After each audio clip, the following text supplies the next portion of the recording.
Dans l'affaire de groupe sanguin, là, tout le monde connaît les groupes A, B, AB et O, n'est-ce pas? Mais est-ce que tu sais comment elle les a découverts? À ça avant, là, on pensait que tout le monde avait le même sang, hein?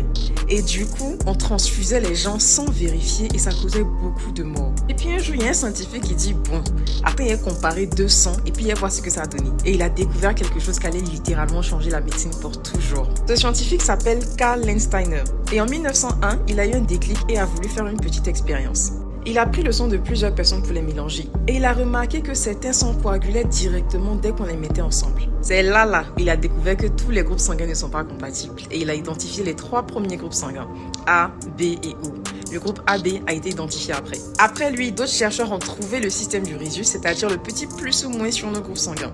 Et aujourd'hui, ces deux systèmes-là combinés sont devenus les plus connus au monde. À partir de là, on a commencé à faire des transfusions en faisant attention aux groupes sanguins et ça a sauvé des milliers de vies.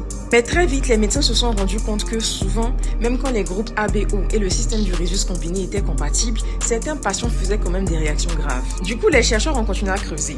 Et c'est comme ça qu'ils ont découvert qu'en réalité, il existe plus de 400 groupes sanguins répartis dans 48 systèmes différents.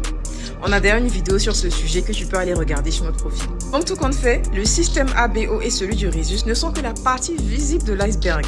C'est ce qu'on vérifie en premier parce que ce sont les plus connus et c'est aussi les plus importants en situation d'urgence. Mais il y a d'autres marqueurs dans le sang qui sont plus rares et qu'on ne teste pas tout le temps.